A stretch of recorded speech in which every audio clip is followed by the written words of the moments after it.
Welcome to Don't Check It Up, the podcast where we help students and families navigate the wild journey of the college search and applying to colleges without breaking a sweat.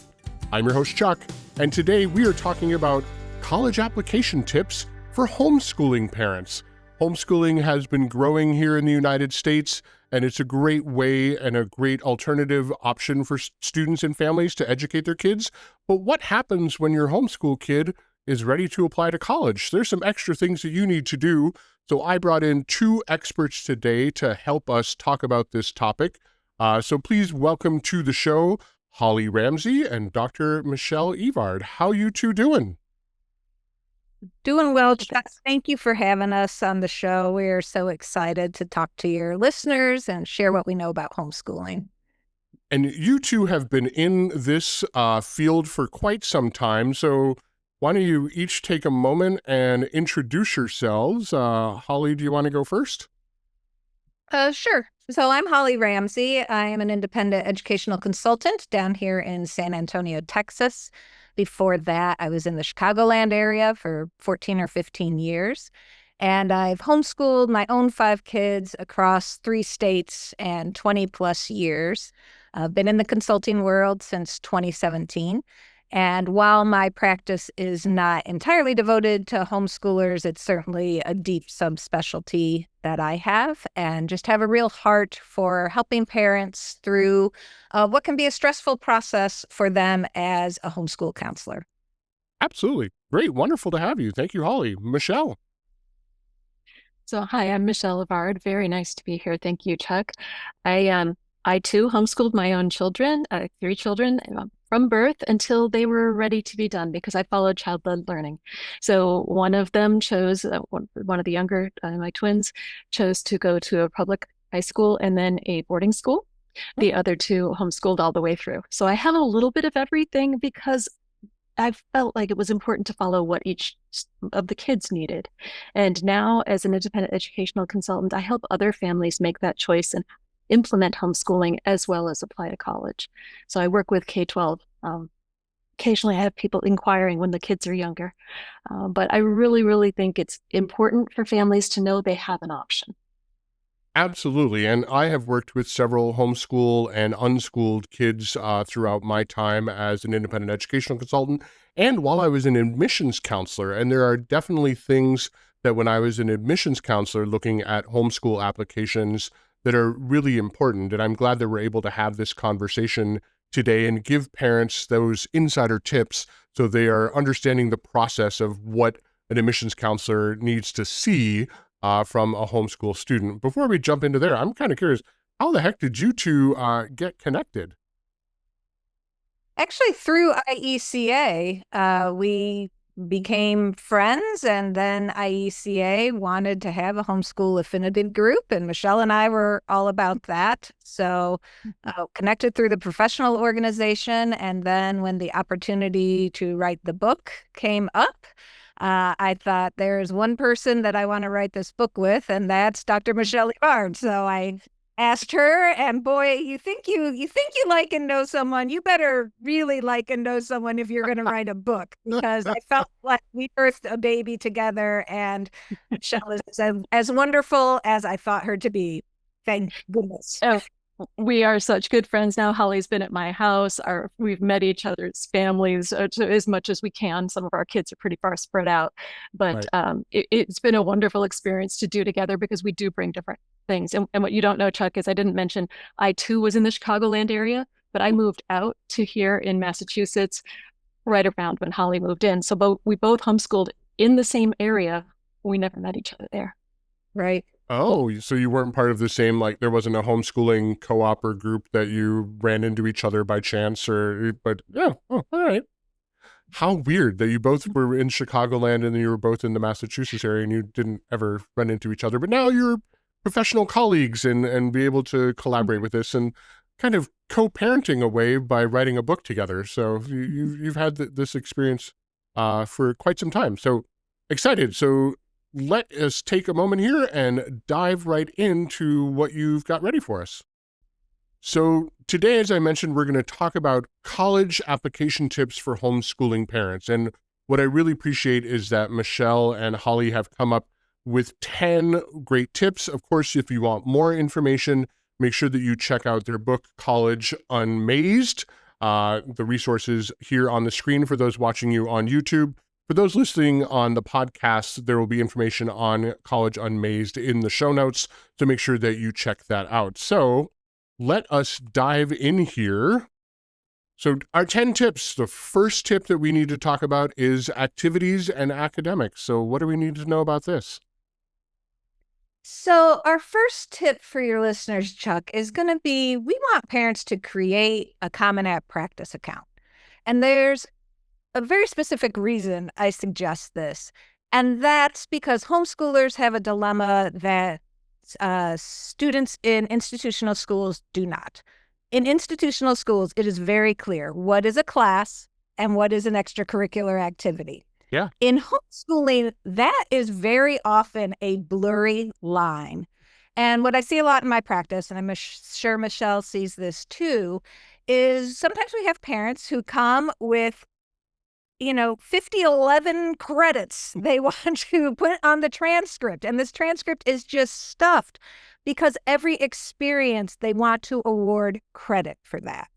And I completely understand that impulse. And very often it's the right impulse. There obviously are, you want to have a robust number of academic credits. Yeah.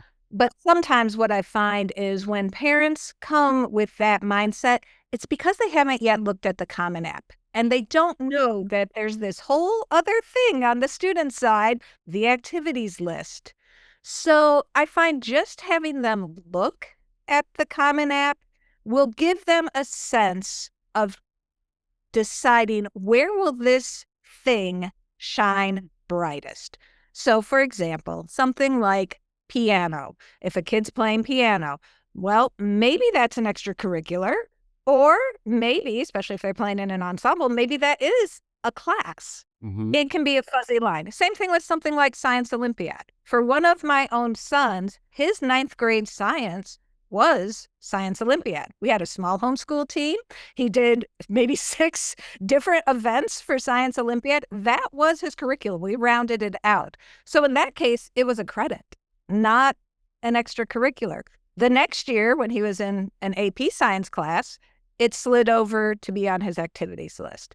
So I just find this is an area that a lot of homeschool parents can become confused on, especially when something could go one place or the other. And think about where it shines brightest. And our other piece of advice that I think Michelle and I both agree on is feel free to be unique, but don't be strange. If this thing is almost always an extracurricular for an institutionally schooled student, it probably makes sense that it'll be an extracurricular for your student as well.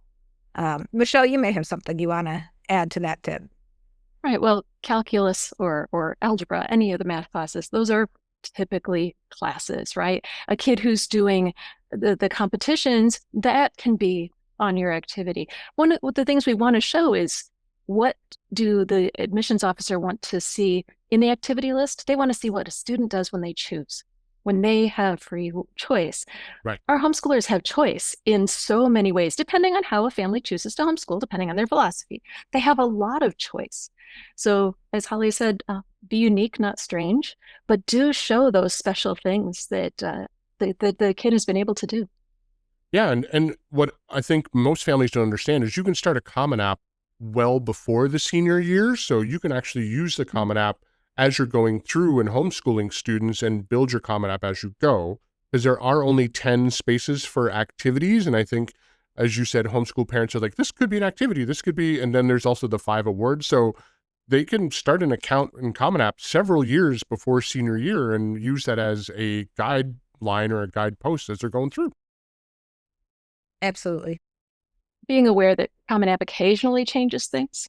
Yeah, that's another show for another day. But yeah, the Common App does update every now and then. But having worked with Common App for 25 years, it's basically maintained the same stuff over 25 years. Not a whole lot of huge changes. So tip number 2, let's talk about transcripts. What should parents be aware of for transcripts? First, you need to have one, and the goal is to showcase your teen's learning concisely. You want the admissions officer to have a one-page overview for what academics your kid has done.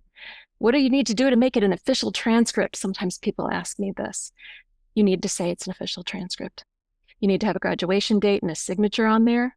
You can give it, Michelle's homeschool, Holly's homeschool. You can use your last name. You can use your street name. I know people have done all kinds of things with the name.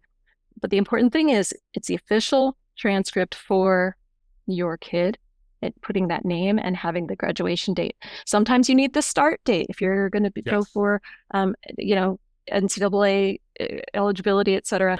There are some other things that you need to know. But the important thing is to have it be that one page that has an overview. You want the admissions officer to be able to read it easily. One thing that I like to do often is organize by subject instead of by year. Some people have a very clear, this is what I do freshman year, and they have a clear delineated academic year.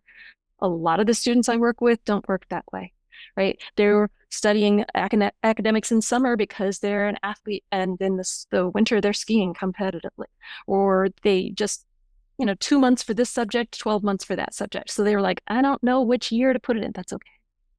You can put it in subject base and then indicate whether you considered it freshman, sophomore, junior, senior year, but it doesn't have to be September to May, right? Others feel very, like to do it by the year because it works for them. Consider how your teen's learning has been showcased in a way that the admissions officer can easily read it. What do you think, Holly? You have anything to add to that one? Yeah, well, if we want to pull back the curtain a little bit, I would just say when we were writing the book, Michelle and I come at this a little bit differently. So I tend to prefer more of a year format. The point is, both Michelle and I have clients that get into wonderful colleges. It really doesn't matter which you pick. Just make sure it's clear and make sure, homeschoolers do have this opportunity to shape how an admission officer views the materials. This is a wonderful opportunity that institutionally schooled kids really don't get, right? There's one way that transcript is formatted. So go ahead and feel comfortable using what showcases your student best. I completely agree with that. As someone who's read applications from homeschool students, don't do the 15-page transcript. You can have additional information to help an admissions counselor understand what the courses were, but the transcript itself should really be one page. And I agree. You either can do it either 9th, 10th, 11th, 12th, or by subject matter. The other thing I would check is to see if colleges are looking to see certain things. So do they need to see 4 years of English, 4 years of math, and is that able to be found on your transcript? Is it written in a way that an admissions counselor would be able to see that? That's all that matters. But yeah, name it whatever, give yourself a brand, create a logo, like whatever the heck you want. That's fun.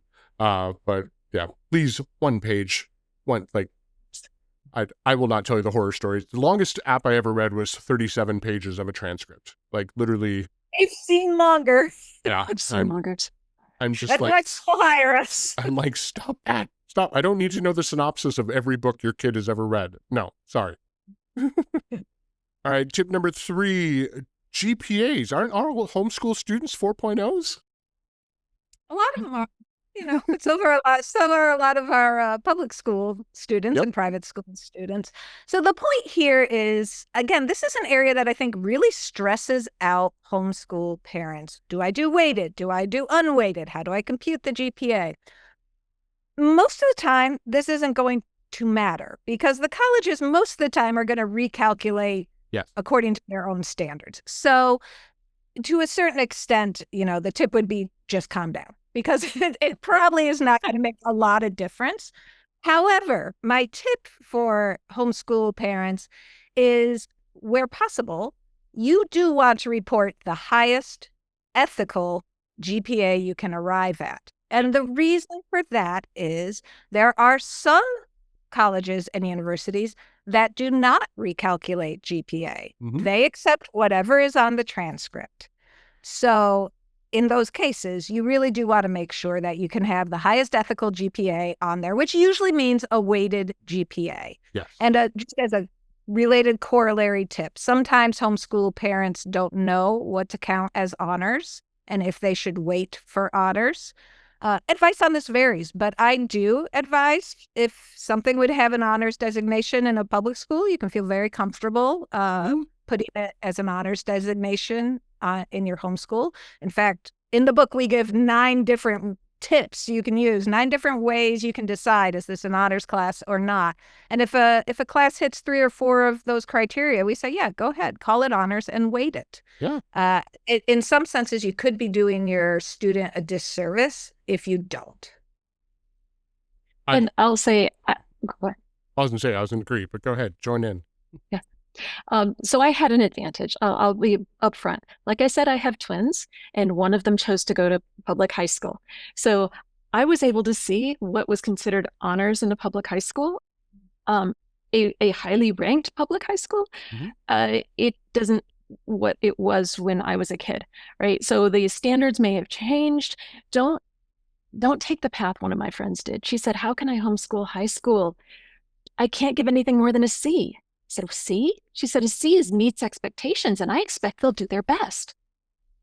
Right? So don't use that old standard, right? You recognize that there are goalposts to be met that are according to the standards of your state, a local school, something else, so that you can compare and don't downgrade your student as you're giving individual grades. Yeah, and I'll say that, a lot of transcripts also weight things like if your student has done any type of advanced placement work or taken dual credit classes or are above level. So, if they're at a higher level for math or a world language, that could be something. So don't hesitate to do that, but do give your kids a GPA. I'll agree with your advice that make it weighted so that those colleges that prefer that weighted GPA, you're kind of playing to their system a little bit, but make sure that it's weighted because then you're being real. But yeah, also you may want to look and see what GPA system your local high school uses and do something similar. So for example, you see the 100-point system in the New York schools, or you see the 5-point system in some areas, and you may want to do something similar to that way. But as an admissions counselor, we read homeschool students in their own unique category. They weren't read alongside the high school of that's nearby. Homeschool was in its own unique group. We always love it when we know a college or university does read that way, and a good number do. Yep. Some don't. Some just read their homeschoolers, in region. But whenever we have a dedicated homeschool reader, we love that. Yeah. That blends in right with tip number 4, rigor and validation. It's important to demonstrate your child's accomplishments, right? Again, like we said, don't downgrade your student's work, but be clear about the level of the work. Now, there's different ways. Sometimes people are like, well, how do I validate this? How do I prove this, right? There are outside providers you can use, right? There are community college or college classes that you can do dual enrollment if your student is ready for that level. Not all of them are, and that's fine too. Sometimes it's an AP exam. Those are hard to sit, I will say. There are some providers that will provide AP classes to homeschoolers, and homeschooling parents, honestly, can get their syllabus audited by College Board and get their own offer an AP class. It's been done. We've got friends who've done it. And this is how some of the groups that now offer them to homeschoolers work.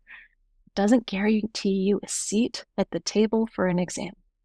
True. So yes, the SAT, the ACT, those ones you can still get as a homeschooler. ACT is harder. Sometimes people use CLEP just kind of like as a way to give you a grade in a class to say, yes, they achieved this standard. It's outside validation. So those kinds of things can work. Sometimes it's a mentor. I've got a tutor in our local area who tutors for a prep school and for public school, and she loves working with homeschoolers. And she can say to a parent or to a kid, this is equivalent of this level, this grade at the college or at the high school. And that's really helpful. Being clear about the level of your students' work, though, is really, really helpful. Paula? Yeah, I don't know that I really have anything to add to that. Just some thoughts that go along with our next tip, because I think these two go together a little bit. I would say that most homeschool kids undersell themselves. Like they don't really do, like I had a student once that had read 100 novels for a semester as their English class, and they're just like, oh yeah, that's normal. And I'm like, no, that's not. Like then for their family and for their lifestyle and for who they were, that was normal. But I was just like, compared to a normal high school kid is not reading 100 novels in a semester in a year at all. So sometimes you need to get that outside check so that you're like, okay, are we on level or are we up, above level? And tip number 5 is blended with that is course descriptions. So what do parents need to know about course descriptions? Yes. So course descriptions can be an excellent way, again, to kind of back what you're saying with some details. So the tip is to enhance your student's application with details. Now, like we referenced earlier, you do not want to overwhelm your student's application with details. So it is important to get this doc right. And really, of the 4 core documents that homeschool parents prepare, this is the one that I think creates maybe the most angst, or at least I hear the most gnashing of teeth about why do I have to do this? Public schools don't give course descriptions. And I always like to reframe that into it's not why do you have to, it's yay, I get to. Because this is another opportunity to sell your student to this college and to really show the phenomenal things that you have done throughout their high school. Now, with that being said, not all colleges and universities are going to require these, and some won't even give you the opportunity to include. So if you are applying to a school that requires a self-reported academic record, you're likely not going to have an opportunity to submit course descriptions. Sometimes they will let you, and Michelle might want to talk to that because she has some experience there. But you may not need this document, but what I find is it's easiest if parents create the course descriptions at the end of every year as they go along before they forget the details of the class. And typically when you're in 9th, 10th, even 11th grade, you don't know exactly what colleges you're going to apply to. Right. So it's best to have this document on hand. You want it to be clear, concise, and compelling. So that means brief. You want it visually compelling. On the forms I use with parents, we actually have a box for each class just to visually separate the classes. And you need to bear in mind, you need to think like a marketer, and you need to bear in mind that admission officers are spending maybe at the outside 15 or 20 minutes on the entire application. Yep. You don't want them to get lost in the weeds of your course description. You want it to be highly readable. You want them to be able to find what they need right away. And you need to use some judgment. So showcase those unique courses, and maybe those get more space. And the dual enrolled class maybe gets a line because they're not going to have questions about a dual enrolled class or a class you took at the local public high school. Michelle, you probably have some items you want to add to that tip. Yes, I do. So to those who say public schools don't have to provide course descriptions, think again, because there's a program of studies. It's often what you find on you can't always easily find it on their website, but look for their academics, look for the program of studies, and check one of those out, see what it is. For example, I tell my parents when they're doing their English course description, put the major work studied, list those, because that's what you do in the high school. And when they go and read their local high school and they say, they only read 3 books. Yeah, you don't have to list 100, but you can say, these are the major ones. These are the ones we spent the most time with. And that helps to demonstrate the level your student is at. Same thing with languages that aren't English. If you're listing a college text for your kid's 9th grade, they can see, oh, wait, this is a standard text everybody knows. One of the things that high schools do, they list the textbook. Like Holly said, they certainly don't have a place on the Common App to upload your course descriptions. I attach them to the transcript, but they're about 6 pages, right? Of 6, maybe 7. I had one, I was in the Pacific Northwest, I was speaking to some admissions officers at different schools. And one said, you help families with the homeschool documentation? Not 72 pages, right? So you know what he'd had to read recently. And boy, he felt it. And I said, no. About 6 pages. He goes, okay, that works. Because like Holly said, I mean, who needs a whole page about algebra? Unless you've done it in some really unique way, you just don't need that. Also, some of the colleges that don't take transcripts from students because they want students to type everything in, like University of Washington. I was speaking to an admissions officer there, and they said, oh, homeschooler, have them put in the additional information box. I'm a homeschooler. I would love to share my transcript and course descriptions with you. We will ask for it. We will want it. Because if we know it's there, we'll go get it. But if we don't know, we're just going to treat you like the high schoolers, and we won't know. That's a great tip. I've also seen some very tech-savvy parents create a website basically for their homeschool and list kind of the courses on there. But you're absolutely right. High schools have course descriptions. They're just not on the front page of a high school website. You do have to dig for them.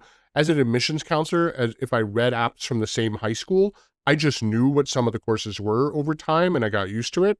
With the homeschool student, I had to do a little bit more of investigating. And yes, please don't write a 72-page course description book. Give us the highlights. Algebra is algebra is algebra, but like things like English, history, science. Also, if you've used any particular textbooks as part of your teaching, that can be helpful. I don't need the whole description of the textbook, but just kind of a sense as to what you've had. Those are just good reference points. So I can say like, yep, you've accomplished that subject. I can say check when I'm doing your academic review. So yeah, great. On to tip number 6 and perfect segue into homeschool profiles. So what the heck is a homeschool profile and why do parents need to do it? So when a parent has a Common App account, they are a counselor, like a school counselor, and schools have school profiles. So the parent has this opportunity to upload a school profile. And some say, well, it's not required, so why would I do it? Remember Holly said these are opportunities. Yes. What I like to see and what Holly likes to see on that homeschool profile is your philosophy. Why you or how you homeschooled, right? Were there educational partners, whether it's mentors, the next door neighbor who's a chemist, the online class, a college class. Telling briefly about those is important because colleges want to understand where you got your education. Were you running through the woods? Were you sitting at the kitchen table? Or did you have a wide blend and speak to a lot of people and get a real broad education? Explain your grading scale, especially if you've got different sources. Like you said, some places are on the 100-point scale, some places are at ABCD. Some families have some from each of them. And some have some narrative-based transcript. Different sources have different things. So your grading scale can say, I converted any of those 100-point, those that were 92 to 100, I gave an A. Those were whatever it is. And just lay it out there so it's clear. Graduation requirements can also be helpful, especially if your student has gone beyond it and wants to take some of those maybe college dual enrolled classes and be able to transfer them. Some colleges are like, well, if it was for a graduation requirement, no. But if it was beyond the graduation requirements, then we'll give you college credit for it. So that can be a really nice tip for families to know, saying what the requirements are and showing your kid went beyond it. Don't say, oh, my kid did 7 science, therefore 7 science is required. Oh, Go with the standard, right? 4 years of science, 4 years of math, that's plenty to be required for graduation. If they went beyond it, great, they're showing their strength and their depths. Yeah, and I think I would just add to that sometimes homeschoolers can sometimes assume that admission officers know more than they do, particularly about the educational partners. So if your course descriptions define the class in the homeschool profile, you're defining the provider and really giving context about that. So if you're choosing something like Pennsylvania homeschoolers, it's important probably for the admission officer to know, hey, this thing's been around for 25 years or however many it's been at this point. They offer this number of AP classes, because I believe it's in the upper 20s, maybe even 30, and like 80% of their kids get 4s and 5s. Like, admission officers want to know that. They want that context about your provider. So just be wise. And again, you're always shaping a narrative. Be wise in the details you give about the educational providers. Do not assume an admission officer is going to know it, especially if you're making unique choices in your homeschooling. Yeah, I would say from my perspective, typically homeschool applications are read by a more senior admissions counselor, but don't always assume that. And many admissions counselors are only is an admissions person for 3 to 5 years, so they may not be familiar with some of these resources. Use websites. Feel free and put websites of your providers in there so that as an admissions counselor, we can go check out that resource if we're not familiar. So if they've taken classes on Coursera or whatever, put websites so that it's a reference point in case we need to check something. It is helpful to have more information, but also in a concise way. Your profile should also not be 72 pages long. No, 1 to 2 pages typically. I love the idea of sharing their philosophy or their why or their how. Again, I'm not at your homeschool as an admissions counselor, so give me the inside scoop. Are you traveling? Are you sitting in a classroom? I had one that was traveling in an RV because they were a professional athlete and they were doing homeschool that way. I had one that was a kid actor on Broadway, so was involved that way, and I read that application. They're all homeschool students always have great stories, and I love hearing those stories on a school profile. Number 7, beyond that school profile, parents are going to have to write this thing called a counselor recommendation. So wait a minute, the parent is writing a counselor recommendation? What's that all about? They absolutely do.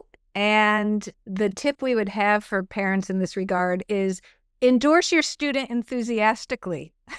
Sometimes parents forget to do that. Like, we live with these little critters for 18 years. We know their flaws pretty darn well. But the point of the counselor letter is to endorse your student enthusiastically. So if the homeschool profile is talking about the structure of your educational choices, this counselor letter is talking about your kid. And you can really think of it as an opportunity for you to present any nuance or context that may be missing from the rest of the application. I believe it's Rick Clark out at Georgia Tech who says this is a great place to provide insight on the student that they may not have on themselves. So, I think that's important for a homeschool counselor to include as well.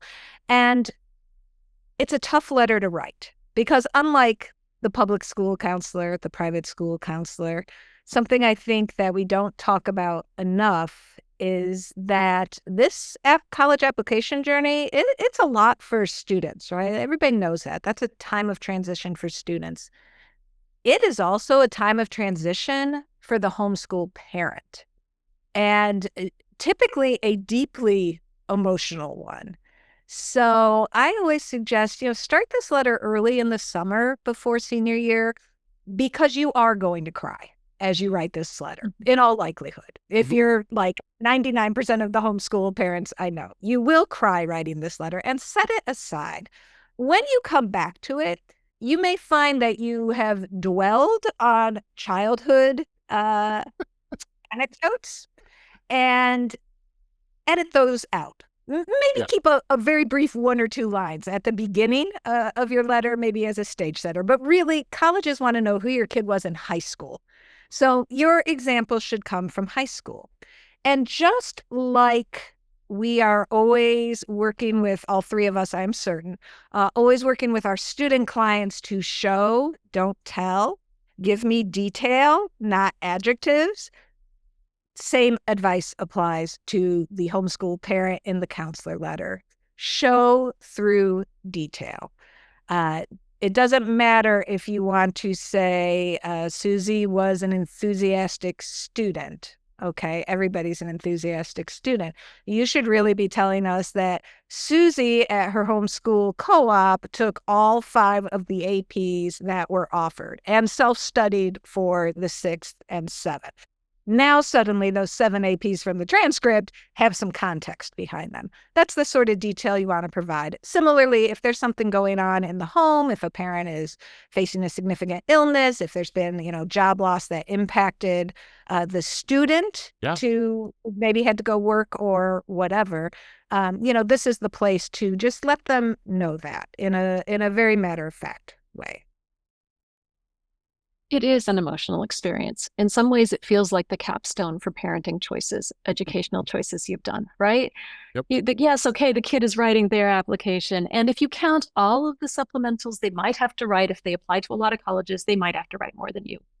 But if you go to one single application, this is a lot for a parent. Mm-hmm. And then they get to this and they're like, oh my goodness, I need to talk about my baby as a young adult and say that they're ready for college, because you want to be able to say they're ready for college. Don't send a kid who's not ready to go to college, right? But you want to be able to show that they're ready. You're presenting them as a young adult. What I tell parents is, go ahead and write the story, write it out early and set that aside and keep that in the baby book, and then write a counselor recommendation, because you need to answer the questions that an admissions officer is going to have after they read all the student part, after I read the school profile and the transcript and the other parts. What's left? Let's show those students' strengths from an adult's perspective, speaking about a new young adult. That's your role here. And save those emotional parts and have the tissues ready. I think that's all absolutely spot on. Yeah, I've read a few of them where they say, well, my youngsters started their brilliance back in first grade. And I was just like, okay, here we go. I don't need a recap of their entire childhood. It is really focused on the high school portion. I've seen a couple of these where they actually will include quotes from other people that have interacted, not a full letter of recommendation from other people, but maybe a 1 or 2 sentence quote from somebody. So that piano teacher or a language teacher or a summer camp counselor that maybe doesn't want to write a full letter, but in the counselor recommendation, they say, here are some feedback that we got from other people that interacted with our kid. So that could be another way. If this is hard for you as the parent to write it, which I can't imagine that it's easy, but that could be another way you could get at this, is do it as a bunch of random quotes in addition to your own information from people that have interacted with your child, and give their perspectives as well.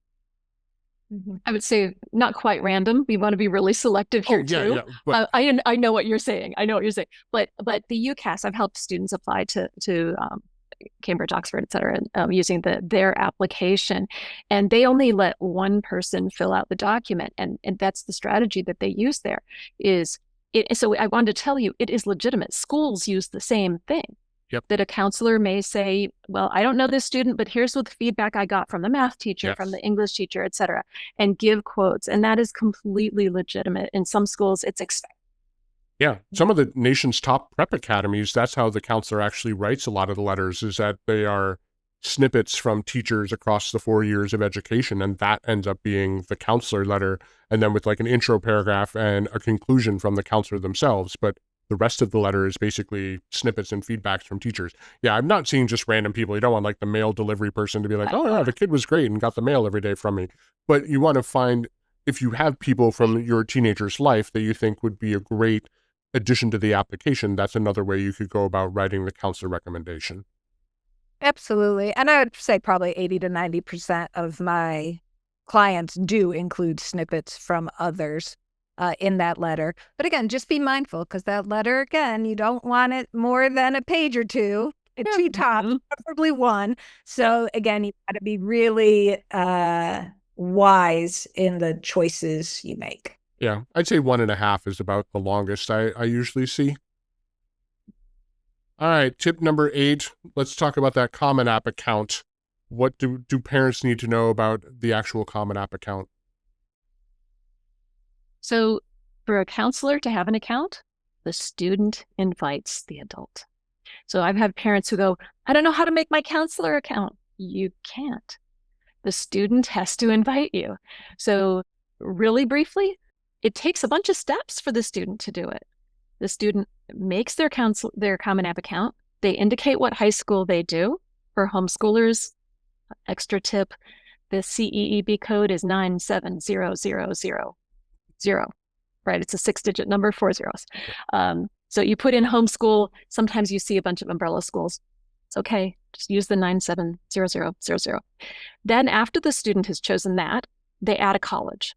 After you've added a college, the student has to go through what's called the FERPA page, FERPA, and they have to go through this process looking at the waiver. We don't want to go into the details here, but they have to go through that. After that step, then they can say who's their counselor. And that's when they put their parent in, whichever one is however you want to call it, homeschool director, principal, homeschool counselor. whoever is going to be filling the documentation out, get the parent's email, a professional email, and not from your job, Yes. but not head-free homeschooling or something. You put some real name at Gmail or whatever, a real email account that looks good, and then follow the instructions, because you're going to get instructions on how do you make that account. So Holly mentioned earlier that parents can make a practice account, make a practice student account to see what the student is. Because I know some kids are ready in 9th grade to start thinking about college. I've had kids in 8th grade going, okay, I know I want to go to med school, so I know I need to do this for high school. Not all kids are ready, and please, we don't want to push our kids into it. But we can, as parents, get a practice Common App account. Yes. It's a legit thing. And the Common App has it right there. Make a practice student account. And pro tip, that practice account can invite a counselor if you go through all those steps. And then you can get your counselor account before your kid ever gets in theirs. Yeah, this is where it's helpful to hire one of us or consult with one of us as you're going through these steps, because the Common App is a bit of a, I don't know, it's like trying to assemble an IKEA piece of furniture, but you forgot the directions. So we're kind of the IKEA directions a little bit. You can do it on yourself. You don't absolutely need us, and there are some great websites out there as well. But it is a multi-step process. I wish it was just easy as like, oh, hey, invite counselor. No, you have to do all the other stuff before you even get to the option to invite a counselor. So yeah, if counselors don't create their accounts, or parent/counselors don't create their accounts, kids have to invite them to be a part of their Common App. Tip number 9, the Common App questions. What are some tips for those Common App questions? So my tip for this would be to tailor with confidence. Homeschool parents are different than institutional school counselors. Lots of those questions on the counselor side of the Common App don't apply to you. They apply to a large group setting. Yes. So if it doesn't have a little red asterisk by the question indicating that it's required, you can skip it. And for most homeschool parent counselors, I suggest you do. Michelle and I maybe differ just a little bit on this, but I have my clients fill out the essential questions, and there are a few that they ask homeschool parents specifically. And here's maybe Michelle and I are uncovering our greatest area of difference, not disagreement. I just have my students skip those two. My parents skip those two. In that, Michelle, I'm sure, will go into the 3 questions because she has lots of great advice about them. But typically my clients will put, please see homeschool profile.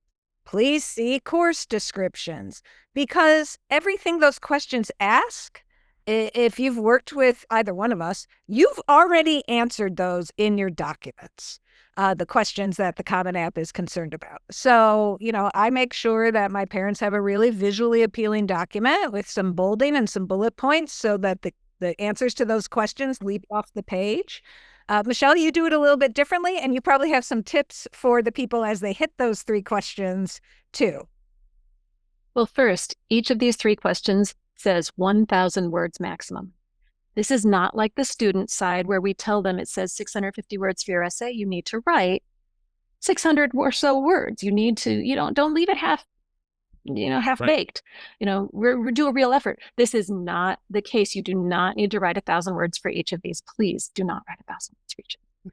The first one gets me every time. Please provide any information about the applicant's homeschool experience and environment that you believe would be helpful to the reader. For example, educational philosophy, motivation for homeschooling, instruction setting, etc. Okay, that's an invitation to write everything you've put everywhere else. However, I have parents who homeschool. The reason they come to homeschooling is what I use this box for, because sometimes it's been unintentional. It's not been something they desired educational philosophy-wise. Sometimes I've worked with students from schools there was a school shooting at, okay? I've worked for kids who were happy in their high school, and then they were in the hospital for a year and a half. I've worked with kids who've had all kinds of experiences. And sometimes they're like, well, I want to explain that I was bullied at school, or I want to explain that this happened at school. If the student feels that it's important and they don't want it in their essay, because sometimes they don't, and that shouldn't be the lead on their, unless they really want it to be. If that motivation for homeschooling is important, especially if you've changed midstream, you were happy at high school and then your grades fell because something happened, this is a good place to put that, right? And then I'll say, do a little bit of explanation about that, and then say, for the educational philosophy and instruction setting, please see school profile, right? Because absolutely point them elsewhere. If there's nothing to say here, it says any information about the homeschool experience you believe would be helpful, consider anything that would be helpful that's not elsewhere in the application. And if it's somewhere else, point to it. Do not duplicate it because you want it to be read, right? But I feel in some ways that it's like, I've heard a couple admissions counselors say, oh, they do school profiles? I didn't know that. Well, you want to make sure they see that thing, right? Mm-hmm. Just saying, it's worth pointing it out, like Holly says too. Grading scale, that is an easy, go see the other documents. Courses and tests, the third document is third question, if they've taken courses from a distance learning program, traditional secondary school or college, please list. And it says all these details. I'm sorry, all those details are already in the course descriptions. But let's read it for what they're asking here. They want to know frequency of interaction with instructors and other students, right? They're saying, I want to understand, does your kid work well with others? Will they accept being in a classroom where the professor's got rules and that they have to follow, right? Because some of my kids, they do wonderful independent studies, and that's awesome. But if I leave an admissions officer going, yeah, the kid left high school, maybe they didn't like the teachers telling them what to do. Maybe they didn't want to do the assignments. They want to do their own thing. How would I know they're ready for college? So they're asking here, does it play well with others? So say it here. My kid has taken many classes in these kinds of settings, whatever settings it is. Say just a couple of lines, because then you calm the concern. And then say, see school profile for educational partners and course descriptions, and you can see which one was which one, right? So it's trying to calm the nerves, because sometimes people are nervous. They're like, you're a homeschooler. Are you a feral child? Are you somebody who sits and does workbooks all day? It also asks you about standardized tests. Mm-hmm. Include any standardized tests the student has taken that aren't listed on the Common App. Many colleges are test optional. Your child may want to go test on optional to some. Everybody can see this. So please don't list the SAT, ACT if your kid doesn't want them to. Right. However, if they've done National Latin Exam, they've done the AMC, the mathematics things, they've done, I've had students do Greek, I've had them do standard Chinese or French, all kinds of language tests. If you want to, these are places that you can list it. You can also list them in a course description as your justification for the grade you gave. That's awesome. And yeah, just a reminder, I think the key point is there, if a question has a red asterisk on the Common App, you have to answer it. Now, your answer could be, does not apply, or please see this other resource, but you can't leave that question 100% blank. If it has a red asterisk, you have to put something in that. If it doesn't have a red asterisk, then it is up to your discretion. And we've got two really great opinions here. You know, either fill in or not fill in, or depending upon what you are going with. But the ones without the red asterisk, it is up to you as the parent and as the student, because the student has similar questions on their side in their part of the Common App that are red asterisk or not, as to whether they want to fill them out or not. My opinion is, if you feel the question applies to you and you have a valid answer, you should put an answer in it, but don't feel like you need to answer it if it doesn't apply to you.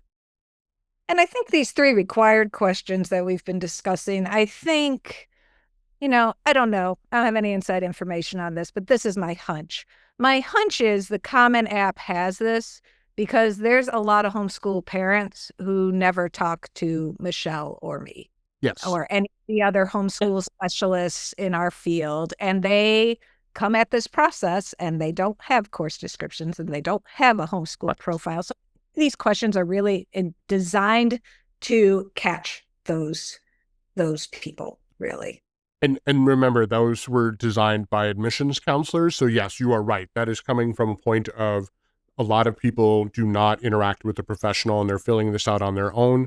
And this helps an admissions office get some context because maybe they didn't create a professional school profile. Maybe they don't have a course description listing. So this kind of, for lack of a better phrase, forces a parent to list those things if they don't have those resources elsewhere.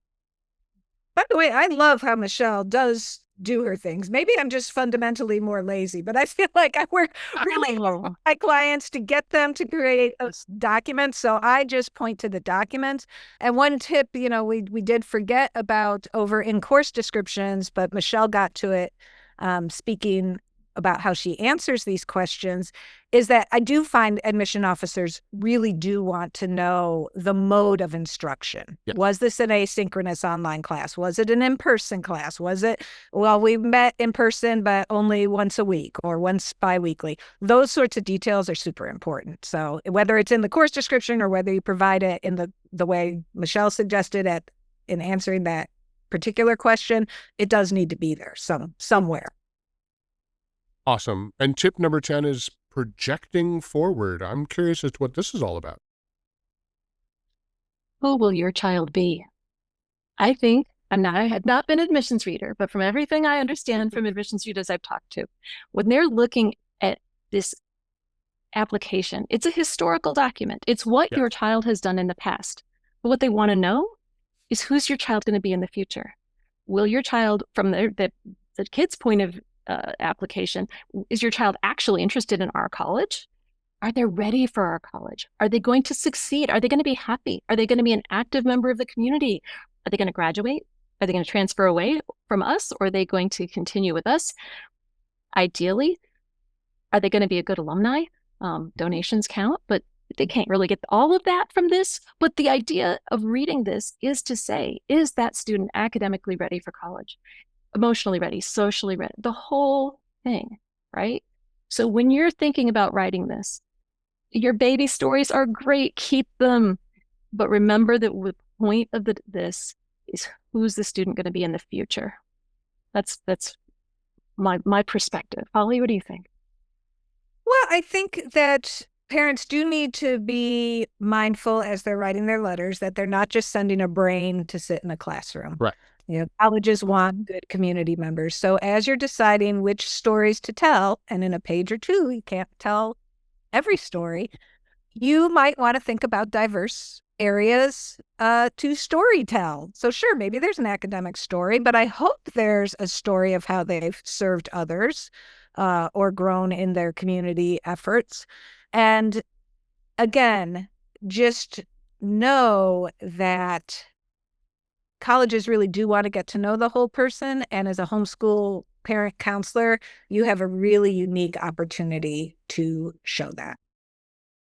I love this, and I love all the 10 tips. I think this is also an opportunity for projecting forward.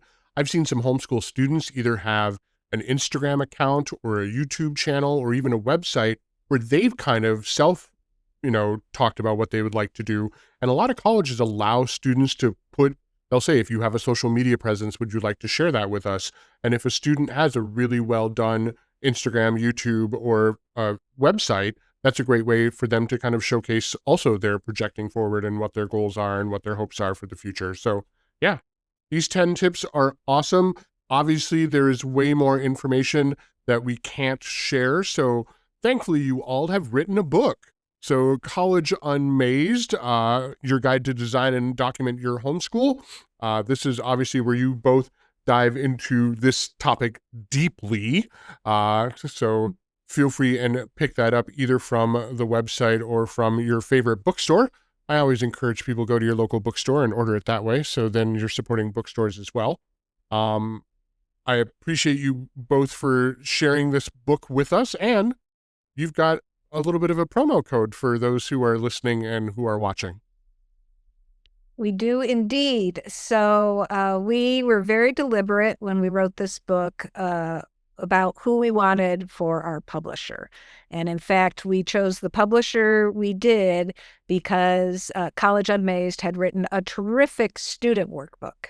And we had the opportunity to meet with the publisher, and got to know her heart, and we just really wanted to work with College Unmazed. So for those who purchase through College Unmazed's website, you can use the promo code homeschool10, HOMESCHOOL, and the number 10, homeschool10. That gets you 10% off, not just our book, but anything College Unmazed sells. So they've got a terrific student workbook. They've got a terrific dual enrollment book. They have a college sort card system that they've come up with. Just a lot of resource there. So we would encourage you to definitely stop at College Unmazed and use Homeschool 10 as a way to save yourself a little bit of money.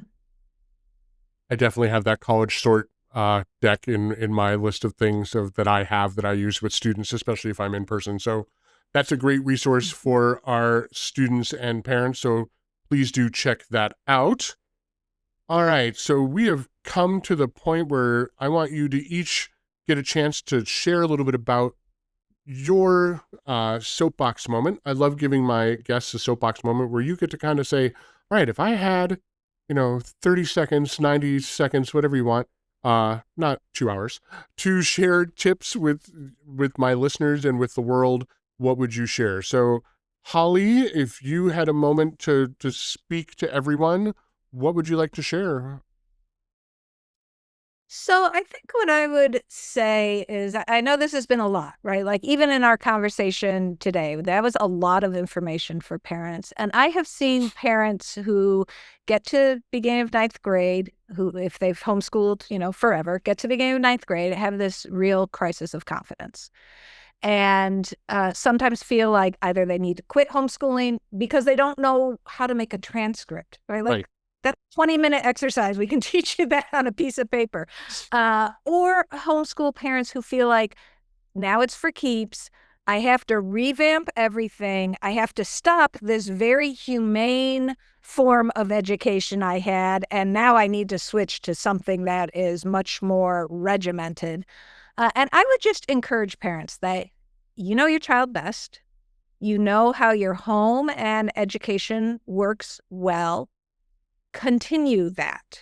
Broaden the funnel so your student has, broader opportunities as they age, but don't feel like you need to revamp everything. You can continue with your humane practices that get your child sleep and your discussion-based learning, if that's what you've been doing, or your unschooling, or however you have been doing it. There is a way to document it that colleges will understand. So just continue to live your life because all this other stuff will fall into place. Wonderful. That is awesome information and a great soapbox moment. Michelle, if you had some to share with people, what would you like to share? Holly pulled the rug out from under me. I was one of those parents. I had all this learning knowledge, all the education, all the background, and 8th grade hits, and it's like, oh, next year, wow, I'm going to have to be there. So, but I'll take a different tack because you got the yes, you can do this. Okay, it's okay if you aren't the teacher for everything. You do not have to be everything for your kid. I have degrees in math and computer science. In high school, my kids did not learn it from me. I needed to be mom. Same thing when it came time for them to write their personal statement. They worked with somebody else. That's okay. Your relationship with your child is so, so important. And you do not have to feel like just because you're homeschooling, you have to do everything. So don't focus on what you don't get to do. Don't apologize when you're writing these documents that, well, I didn't get to teach them math. I did them somebody else. It's okay. It is okay to have different relationships. And mini soapbox, standardized tests. I can't stand the things for many historical reasons, but you can use them wisely to demonstrate, some of them to demonstrate that your kid has done things that are really cool. I think that's a great soapbox moment. You're 100% correct. I would not hire a mechanic to come and cook a professional 7-course meal for me. So, you got to get if you're an expert in one thing, hire someone or work with someone else who's an expert in something else. And yeah, if anyone has listened to any of my podcasts, I am not a huge fan of ACT and SAT and other standardized tests. They can be helpful, but they are not the end all be all. There are colleges out there that absolutely love homeschool, unschool, different schooled styles of students. And so, work to find the colleges that are really excited about having your kid and not just, okay, you have to have these things in order to apply, that type of thing. Right. I think Right. every college these days will take homeschoolers. So, but you're Some right. Some are more excited. Exactly. Yes. Well, Holly, Michelle, thank you so much for being on the Don't Chuck It Up podcast and YouTube video. I really appreciate having you both as my guests. We learned a lot about 10 tips that help parents with their homeschool student apply to college. So I really appreciate having you both here. Thanks, Chuck. It's been so much fun. Thank you for having us and for the podcast. I love learning from others. Absolutely. Well, folks, that's all the time we have for today, but fear not, we will be back next week with more tips and tricks to help you conquer the college application process like a boss. Until then, remember, don't chuck it up.